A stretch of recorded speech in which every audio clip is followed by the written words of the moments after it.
राधे राधे। अगर कभी ये विचार आया है कि सब कुछ मैं कर रहा हूँ, तो ये वीडियो देखना ज़रूरी है, क्योंकि ये तुम्हारे ईगो को शांत करेगा। भगवद गीता के चैप्टर 3 के इन 4 श्लोकों में श्री कृष्ण समझाते हैं कि हम काम नहीं कर रहे, प्रकृति कर रही है, हम केवल माध्यम हैं। नंबर 1, अगर महान लोग काम ना करें तो दुनिया बिखर जाएगी। श्रीमद् भगवद गीता अध्याय 3 श्लोक 24। अर्थ, यहाँ कृष्ण अर्जुन से कह रहे हैं, अगर मैं काम ना करूँ तो लोक व्यवस्था टूट जाएगी और लोग विनाश की ओर बढ़ेंगे। यहाँ समझने वाली बात यह है कि तुम जितने बड़े इंसान बनते जाते हो, तुम्हारी जिम्मेदारियां भी उतनी ही बढ़ती है। आपका काम सिर्फ आपके लिए नहीं होता, वो दुनिया के लिए होता है। इसे एक एग्जाम्पल से समझाता हूँ। एक इंजीनियर गलती करे और एक गलत ब्रिज डिजाइन करे, तो सोच कर देखो उसकी इस गलती से कितनी जिंदगियां जुड़ी है। उसकी ये गलती आगे जाकर कितने लोगों की मृत्यु का कारण बनेगी। आपका काम साइलेंट हो सकता है, पर उसका इम्पैक्ट लाउड होता है। नंबर 2, मैं काम करता हूँ इसलिए लोग काम करते हैं। श्रीमद् भगवद गीता अध्याय 3 श्लोक 25। अर्थ, यहाँ कृष्ण अर्जुन से कह रहे हैं, जैसा व्यवहार ज्ञानी व्यक्ति करता है, उसे देखकर वैसा ही व्यवहार अज्ञानी व्यक्ति भी करता है। यहाँ समझने वाली बात यह है कि आपके एक्शंस एक बीज की तरह है। चाहे आप कुछ बोलो या ना बोलो, लोग ऑब्जर्व कर रहे हैं, एंड आज नहीं तो कल उसका रिजल्ट आपको और सबको दिखेगा।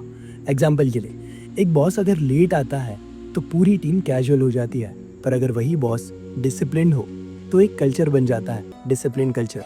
लीडरशिप का मतलब होता है पहले खुद करो और फिर दूसरों से एक्सपेक्ट करो। नंबर 3, काम प्रकृति करती है, पर अज्ञानी व्यक्ति कहता है सब कुछ मैं कर रहा हूँ। श्रीमद् भगवद गीता अध्याय 3 श्लोक 27। अर्थ, यहाँ कृष्ण अर्जुन से कह रहे हैं, सब काम प्रकृति के गुणों के द्वारा होते हैं, पर मोहित मनुष्य सोचता है सब कुछ वही कर रहा है। यहाँ समझने वाली बात यह है कि यह अहंकार की सबसे बड़ी ट्रिक है, तुम्हें भ्रमित करने की। काम प्रकृति करती है, पर क्रेडिट हम लेना चाहते हैं। चलो इसे एक एग्जांपल से समझाता हूँ। एक फैन चल रहा है करंट की वजह से, तब जाके वो हवा दे पा रहा है। पर अगर वो फैन ये सोचने लगे कि मैं हवा दे रहा हूँ, तो ये केवल उसका भ्रम है, इल्यूजन है। यही श्री कृष्ण भी हमें समझाने की कोशिश कर रहे हैं कि तुम बस एक माध्यम हो। अगर कुछ बड़ा कर रहे हो तो धन्यवाद कहो प्रकृति को और ठाकुर जी को। So that's it, conclusion and summary of this video. बड़े लोग अगर काम ना करें तो सब कुछ बिखर जाता है। आपके एक्शंस साइलेंटली दुनिया को इम्पैक्ट करते हैं। लीडरशिप का मतलब है एक्शंस थ्रू एग्जाम्पल। प्रकृति काम कर रही है, हम और तुम केवल इंस्ट्रूमेंट्स हैं। ईगो को हटाओ, सेवा भाव पर ध्यान दो और काम करते रहो।